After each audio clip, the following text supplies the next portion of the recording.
देखो अब क्या बोल रहे हैं, the ornament brick are prepared for corbel, cornices etcetera.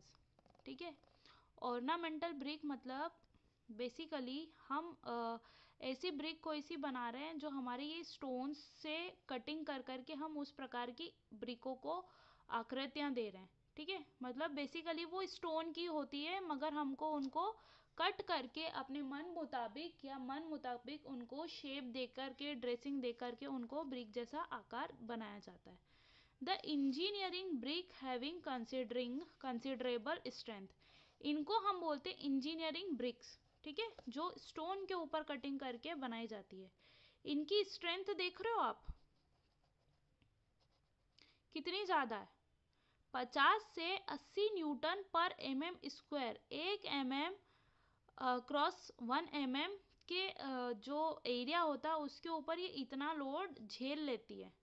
ठीक है, बेसिकली झेलेंगी ही, क्योंकि ये काय की बन रही है, हमारी कार्बेल और कॉर्निक, मतलब ये एक टाइप की स्टोन्स होते हैं, चट्टाने होती है, उन पर हम कटिंग करके ब्रिक नुमा इसका शेप देते हैं। ठीक है, तो ऑब्वियस सी बात है हमारी चट्टाने ज़्यादा मजबूत रहती बजाय के क्ले की, मिट्टी की हम ईंट बना करके पकाएं उससे, है ना, तो हमारी इसकी स्ट्रेंथ भी ज़्यादा रहती है। एंड वाटर एब्जॉर्प्शन, मगर इसका जो पानी भी है वो भी हमारी ईंटें कम सोखती है। कम सोखती तो सीधी सीधी सी बात है, चट्टाने कैसी रहती है, ठोस प्रकार की रहती है, तभी इसकी स्ट्रेंथ ज़्यादा है। डेंस रहती है, घनत्व वाली रहती है, तो उसमें क्या रहते हैं, वॉइड, छिद्र कम रहते हैं। कम छिद्र रहेंगे तो उतना ही कम पानी सोखेगी। ठीक है, तो हमारी ये कितना 15% सोख रही थी, और हमारी ईंटें कितना सोख रही थी, फर्स्ट क्लास ब्रिक कितना 20% तक उसको छोड़ा था हमने, और ये वाली ईंटें कितना सिर्फ 4% से 6% अपने वेट के हिसाब से पानी सोख रही है। ठीक है, मतलब ये अच्छी क्वालिटी की हमारी ईंटें हुई, बढ़िया क्वालिटी की हुई, है ना। Can be prepared from specially selected earth for use in construction where high durability, हम इनको कहाँ यूज़ करते हैं, किस चीज़ के कंस्ट्रक्शन में यूज़ करते हैं, जहाँ पर हमको ज़्यादा टिकाऊपनता चाहिए, जहाँ पर कंप्रेशन स्ट्रेंथ भी ज़्यादा अमाउंट में आ रहा हो, उस जगह पे हम इसको लगाएंगे। और adequate resistance to sudden shocks, ये मजबूत तरह की रहेगी, तो जैसे भी शॉक्स हमारे पड़ते हैं या स्टॉक हमारे पड़ते हैं किसी भी स्ट्रक्चर पे जो हमारी ये ऑर्नामेंटल ब्रिक से बने हुए हैं, तो वो क्या करेंगे, झेल लेंगे, मतलब उसमें ये मजबूत रहती हैं। ठीक है, आई बात समझ में, आगे बढ़ते हैं। These brick are usually more costly than ordinary brick, तो सीधी सी बात है, इन पे हमारी एक्स्ट्रा मेहनत और अलग प्रकार से हमको इनको बनाया जाता है, तो इस हिसाब से इसका कॉस्ट भी हमारी ऑर्डिनरी ब्रिक के मुकाबले मोर रहेगा, मतलब ज़्यादा रहेगा।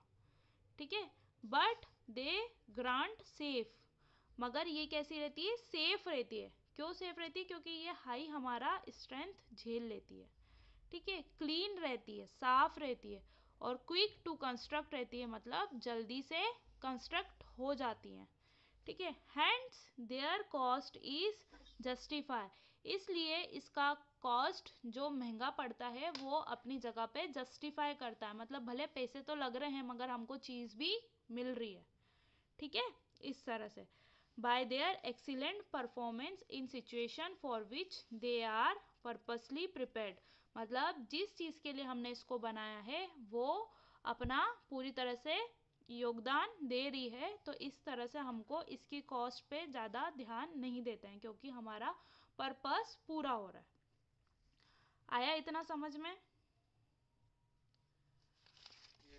स्पेशल ब्रिक्स पढ़ रहे हैं हम, जिसके अंदर हमने रिफ्रैक्टरी ब्रिक अब पढ़ना चालू करेंगे। होलो ब्रिक हमने पढ़ ली है, फ्लाई ब्रिक पढ़ना है, और पेवर ब्लॉक हमने पढ़ लिए हैं। ठीक है, पेवर ब्लॉक जो मैंने बताए थे, जो ज़मीन में लगाते हैं हम, जिसको फ्लोर बना करके यूज़ करते हैं, फ़ोटो भी डाला है आज। ठीक है, ये पेवर ब्रिक या पेवर ब्लॉक एक ही तरह की चीज़ होती है। ठीक है, ये 4 आपके सिलेबस में मेनली है। रिफ्रैक्टरी ब्रिक, या इनको बोलते हैं फायर ब्रिक भी इनको बोला जाता है, ठीक है, फायर ब्रिक। ये होलो ब्रिक पढ़ चुके हैं हमने। एक एडवांस हमने कौन सी परफोरेटेड ब्रिक भी पढ़ ली है, मतलब सारी हमने कवर कर ली है बेसिकली।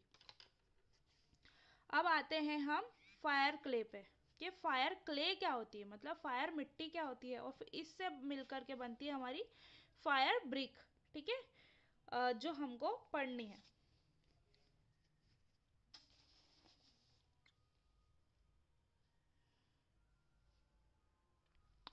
चलो देखो, फायर क्ले क्या होती है। द फायर क्ले इज, दिख रहा है ना मोबाइल में, the fire clay is refractory clay which is capable of resulting a high temperature without being melted or softened। Fire clay क्या होती है कि हमारी कैपेबल होती है काय में, हाई टेम्परेचर को झेलने में, बिना मेल्ट हुए और बिना सॉफ्ट हुए कैपेबल होती है हाई टेम्परेचर को झेलने में, ठीक है। It is used for making refrigeratory materials. ये हम किस के लिए यूज करते हैं, हमारी जहां पर हमको हाई टेम्परेचर या आगी से डायरेक्ट कनेक्शन वाले मटेरियल बनाने हैं, उस चीज के लिए हम फायर क्ले को यूज करते हैं। A refractory material is able to stand high temperature. Refractory material क्या होते हैं, वो हाई टेम्परेचर में सरवाइव करने में कैपेबल होते हैं बिना अपने शेप को गवाए हुए, ठीक है। जैसे बात करते हैं अपने प्लास्टिक की, अगर ज़्यादा हाई टेम्परेचर होता है तो वो क्या करता है, अपना शेप चेंज करने लगता है, मतलब पिघल के टेढ़े मेढ़े शेप में आ जाता है, ठीक है। ऐसे ही हमारी ब्रिक का भी, जो किसी भी प्रकार की ब्रिक हो, वो ज़्यादा हाई टेम्परेचर में सर्वाइव नहीं करती है, कुछ ना कुछ उनमें दिक्कतें पड़ने लग जाती है, ज़्यादा ही हाई टेम्परेचर में लगातार अगर रहती हैं तो क्या होता है कि फायर क्ले हमारी एक ऐसी क्ले है जो हमारे ज़्यादा टेम्परेचर में सरवाइव कर सकती है, और इनको काय में यूज़ करा जाता है कि ऐसे मटेरियल बनाने में फायर क्ले को यूज़ करा जाता है, फायर मिट्टी को, ठीक है। दस fire clay is use in manufacture of fire brick. इसलिए हम फायर क्ले को यूज़ करते हैं काय में, फायर ब्रिक को बनाने में। अब ये फायर ब्रिक कहाँ यूज़ होगी, जहाँ पर हमको हाई टेम्परेचर वाले क्या बनाने हैं, कंस्ट्रक्शन बनाने, ठीक है। लाइनिंग मटेरियल बनाना हमको फर्नेस का, मतलब आपको बताती हूँ मैं, चिमनी आप सबने देखी है,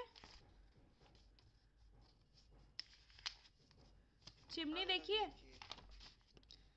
फैक्ट्रियों में ऐसे बड़ी से छोटी होती वाली ऐसी चिमनियाँ लगी जाती है बहुत हाइट तक, ठीक है, ये चिमनी लगी रहती है। तो इसमें अंदर की ओर में हमारी ईंटों की लाइनिंग दी होती है, मतलब ये ऐसी शंकु के आकार की रहती चिमनियाँ, ठीक है। लाइनिंग मतलब हम इसकी अंदर की परत को लाइंड करते हैं, मतलब जैसे हम प्लास्टर करते हैं ऊपर के ऊपर हमारी दीवारों पे, ऐसे ही लाइनिंग इसको लाइनिंग भी बोला जा सकता है कि हमने दीवारों के ऊपर लाइनिंग कर दी, मतलब उसको प्लेन कर दिया। तो चिमनी हमारी कुछ और मटेरियल की बनी होती है और अंदर से हमको उसको लाइनिंग करना पड़ता है। लाइनिंग क्यों करना पड़ता है, क्योंकि भैया यहाँ से क्या, इसका धुआं निकलता है, धुआं क्या करता है, ऊपर तक जाकर के स्प्रेड होता है, ठीक है। पिछले अपने डबल ईएस में मैंने आपको बताया था कि कैसे चिमनी से धुआं निकलता है और कैसे उसको छोड़ा जाता है।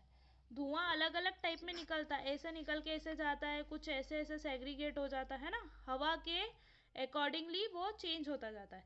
तो ये धुआं मतलब स्टीम है, हॉट गैसेज है, गरम हमारी गैसों के फॉर्म में निकलता है, समझ में आ रही है। तो ऐसी जगह पर हम क्या करते हैं, अंदर की लाइनिंग की जगह पर कौन सी ईंटों का उपयोग करते हैं, हमारी फायर ब्रिक का उपयोग करते हैं, ठीक है। आपका कंफ्यूजन दूर हुआ कि इन ईंटों का उपयोग, इसको बनाने की जरूरत क्या पड़ी फायर ब्रिक को, तो हमको ऐसी जगह पर जहाँ पर हमारी ईंट या फिर गर्म टेम्परेचर का रिलीज होता है, तो वहाँ पे लाइनिंग या आउटलाइनिंग जो देनी पड़ती हमको, उसमें हमारी फायर ब्रिक का उपयोग होता है। आ रही है तो फायर ब्रिक बनाने में, क्रूसिबल्स बनाने में, लाइनिंग मटेरियल बनाने में, फॉर फर्नेस, काय के लिए, भट्टे के लिए, भट्टियों के लिए, ठीक है। क्रूसिबल क्या होता है? क्रूसिबल क्रूसिबल क्या होता है, ये एक आउटलाइन मटेरियल जैसा होता है, तो इसलिए कटोरा नहीं पिघलेगा और सोना पिघल जाएगा, क्योंकि हम जिस बर्तन के अंदर उसको पिघला रहे हैं उसका मेल्टिंग पॉइंट हमेशा ज्यादा रहेगा बजाय के जिस धातु को पिघला रहे हैं। आई बात समझ में? हाँ मैडम। तो क्रूसिबल्स क्या होते हैं, ऐसे पात्र जिनके अंदर हमारी धातु पिघलाई जाती है। फायर ब्रिक्स बनाने में हम ऐसी क्ले को यूज कर सकते हैं जो फायर रेजिस्टेंस होती है, मतलब आगे में नई अपना शेप चेंज नहीं करती। एक तो फायर ब्रिक बनाने में ऐसी क्ले को यूज कर सकते हैं, क्रूसिबल्स मतलब ऐसे पात्र बनाने में यूज कर सकते हैं, लाइनिंग मटेरियल मतलब किसी भी हमारी फर्नेस, भट्टी, चिमनी, इसकी लाइनिंग करने में ऐसे मटेरियल को यूज कर सकते हैं। फर्नेस मतलब खुद भट्टी के लिए यूज कर सकते हैं। और होलो टाइल्स, ठीक है। The earth that is available from under the coal streams is generally found to be good fire clay.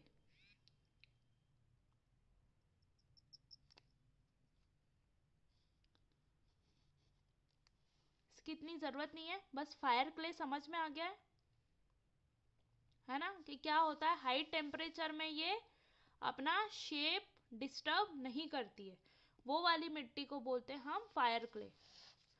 अब ये फायर क्ले से हमने नॉर्मल क्ले से हमारी नॉर्मल ऑर्डिनरी ब्रिक बनाई थी, है ना, जो ट्रेडिशनल ब्रिक जो जिसको हम देखते हैं। अब फायर क्ले मतलब एक अच्छी जो फायर रेजिस्टेंस क्ले होती है हमारी, ये इसमें ये दिया गया है कि ये कहाँ पाई जाती है, ठीक है। ये कोल के अंदर पाई जाती है, ये अलग, ये गुड क्वालिटी की फायर क्ले वहाँ पाई जाएगी। इसमें एल्यूमिना सिलिका होगा जिसका परसेंटेज इतना होगा, जो कैसे करेगी, इनके ऑक्साइड्स होंगे, मैग्नीशिया होगा, आयरन ऑक्साइड्स रहेंगे, तो ये सब चीज़ें इसमें दी गई है, ठीक है। High duty fire clay, medium duty fire clay, लो duty fire clay. High duty fire clay कितना टेम्परेचर रेजिस्ट कर सकती है हमारी, देखना कितना है, ठीक है। हमारा जो मौसम, हमारा, 148 डिग्री। हाँ, हमारा कितना 40 तक जाता है तो हम हु हा कर देते हैं एटमोसफियर का टेम्परेचर, तो ये कितना 1482 तक हमारी टेम्परेचर का विरोध कर सकती है हाई ड्यूटी फायर क्ले जो मिट्टी है ना। ये तो स्टार्टिंग है 1482 से लेकर के 1648 तक, है ना। और ये मीडियम ड्यूटी जो फायर क्ले है वो कितना, किस रेंज का, 1315 डिग्री सेंटीग्रेड से 1482 डिग्री सेंटीग्रेड तक रेजिस्ट कर सकती है। और low duty fire clay can resist temperature up to 870 degree centigrade only, मात्र। तो ऐसी इतना ज़्यादा इसका टेम्परेचर रेजिस्ट कर सकती है, मतलब कितना ज़्यादा क्वालिटी का, इतना टेम्परेचर तो हम, पता नहीं हमारी हड्डी वड्डी सब कुछ ही गल जाए इतने टेम्परेचर में, तो हम दिखे ही नहीं, बिल्कुल तरल पदार्थ में बन जाए, जैसा कोर में कैसा लावा रहता है, हम उस प्रकार के बन जाए क्षण भर में, ठीक है। मानते हो कि नहीं मानते हो, इतना टेम्परेचर में अगर हम इसके कांटेक्ट में आ जाएं तो, उसकी बात कर रही हूँ। सोना कैसे तरल पिघलता है, वैसे ही हम पिघल जाएं 1-2 सेकंड के अंदर में, ठीक है।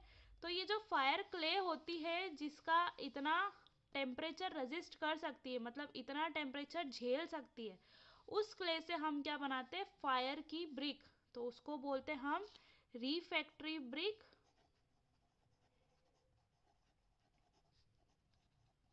ब्रिक या फिर फायर ब्रिक। आई बात समझ में? इनको रिफ्रैक्टरी ब्रिक भी बोला जाता है। Battery low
These brick are made from fire clay.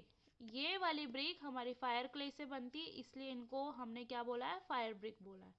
The process of manufacturing is the same as the ordinary clay brick.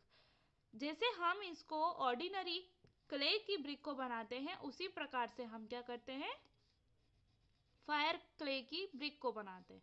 The burning and cooling of fire brick are done gradually. मतलब हम जो इसको burn करना, पकाना शुरू करते हैं, और पकाने के बाद जो ठंडा करना शुरू करते हैं, वो कैसी होती है, ग्रेजुअली, मतलब धीरे धीरे या शने शने. ठीक है. These brick are usually white और येलोइश वाइट इन कलर. कैसी होगी, या तो सफेद होगी या हमारी पीली, सफेद पीली के शेड में हमको ये ब्रिक मिलेगी. The weight of fire brick is about 30 to 35 Newton. मतलब हमारी सेम ऑर्डिनरी ब्रिक का भी वेट सेम ही था, हमने देखा था. तो जो हमारी फायर ब्रिक का भार होता है वो 30 to 35 न्यूटन होता है. मतलब 3.5 किलो के आसपास, 3-3.5 किलो के आसपास. ठीक है. The fire brick can resist high temperature without softening और मेल्टिंग. फायर ब्रिक जो होती है वो सबसे ज़्यादा हाई टेम्परेचर झेल सकती है, बिना सॉफ्ट हुए या बिना मेल्ट हुए. ठीक है. Hence they are used for lining of interior surface of furnace. ठीक है.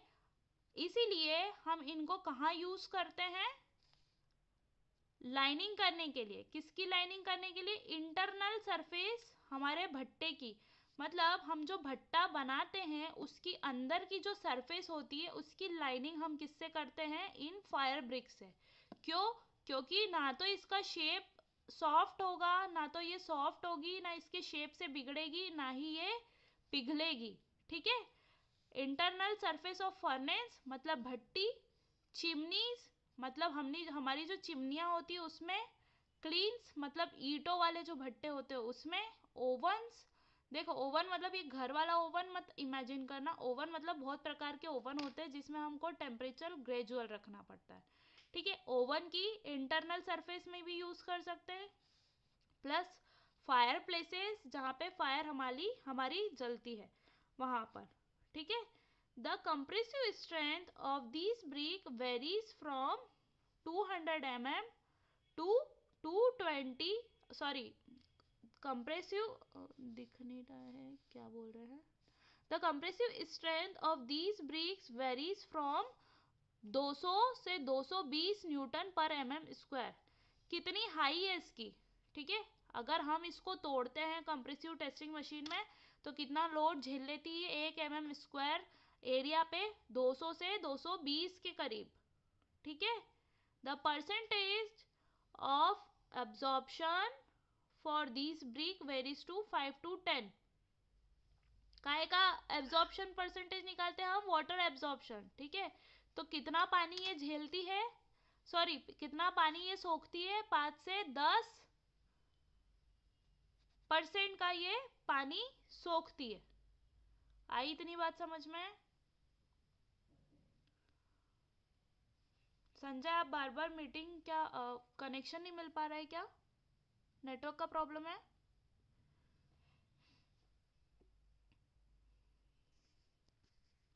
सक्षम आया इतना समझ में.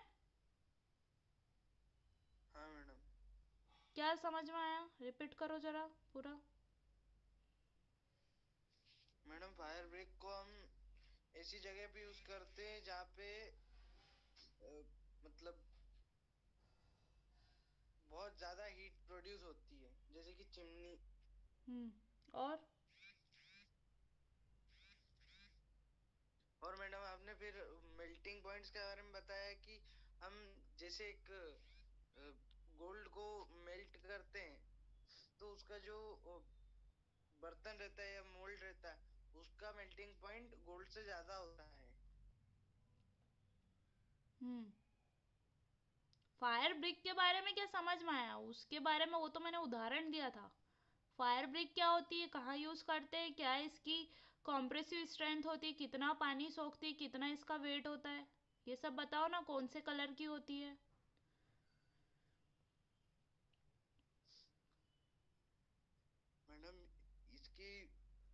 कंप्रेसिव स्ट्रेंथ होती 220 न्यूटन पर mm स्क्वायर, और इसकी वाटर परसेंटेज एब्जॉर्प्शन वेरी करती है 5 से 10% के बीच में। हम्म। तो फायर ब्रिक के बारे में और लिखोगे इसका तो वेट इसका होता है। लिखोगे। चार चीज आती है किसी भी चीज में, किसी भी मटेरियल के बारे में आप चार पांच चीजें लिखोगे। एक तो कैसा कलर होता है, क्या उसका काम रहता है, क्या उसकी स्ट्रेंथ होती है, क्या उतना वो पानी सोखता है, कैसी कंडीशन में वो कैसे रिएक्ट करता है, मतलब सॉफ्ट रहता है, हार्ड रहता है, कैसा रहता है, वो चीज़ बताती है। ठीक है, आया समझ में इतना? हाँ मैडम। संजय, हाँ मैम। क्या क्या समझ में आया? क्या होती है फायर ब्रिक? हाँ मैम, फायर ब्रिक यही होती है जो इसका यूज मैम ईंट के मतलब जो भट्टियाँ रहती है इसमें यूज किया जाता है इसका। हाँ, और वाटर एब्जॉर्प्शन जो रहता है ये रहता है मैम 4 से 6 के बीच में। 5 से 10 लिखा है, 4 से 6 इसका था। अपनी जो स्टोन की ब्रिक बनाई थी हमने। फिर से रिपीट कर देती हूँ एक बार, फिर आज की क्लास को विराम देंगे। फायर ब्रिक या दूसरा नाम है इसका रिफ्रैक्टरी ब्रिक। फायर ब्रिक हमारी फायर क्ले से बनती है, जो हमारी हाई ड्यूटी फायर क्ले हो सकता है, मीडियम ड्यूटी हो सकता है, या लो ड्यूटी फायर क्ले हो सकता है। हाई मतलब वो बहुत ज़्यादा हाई परसेंटेज झेल सकती है। कौन सी? हमारी हाई ड्यूटी क्ले, मतलब ये प्रकार की मिट्टी। मीडियम परसेंटेज झेल सकती है हमारी मीडियम ड्यूटी क्ले, और 870 तक हमारी लो ड्यूटी फायर क्ले इतना टेम्परेचर झेल सकती है। अब इन मिट्टी से हम क्या बनाते हैं? हमारी फायर क्ले या फिर रेफ्रेक्टरी ब्रिक। ठीक है, इसको हम काय के लिए बनाते हैं? जहां पर हमारी फायर मेनली जलती है।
संजय को भी बोलो ज्वाइन करे।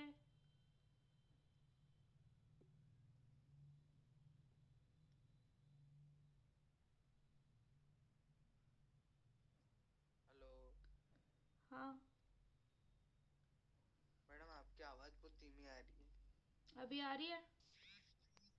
हाँ मैडम, अब आ रही है। Fire clay bricks, fire clay से हम रेफ्रेक्टरी ब्रिक बनाते हैं या फिर फायर ब्रिक बनाते हैं।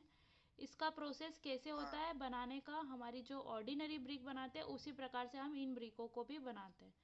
द बर्निंग और हाँ। कूलिंग कैसी होती है? आराम आराम से या फिर ग्रेजुअली, शने शने होती है, धीरे धीरे होती है। दीज ब्रिक यूजुअली कौन से कलर की होती है? या तो वाइट कलर की होती है या पीले सफ़ेद कलर की ये होती है। इस ईंट का वजन कितना होता है? 30 से 35 न्यूटन में।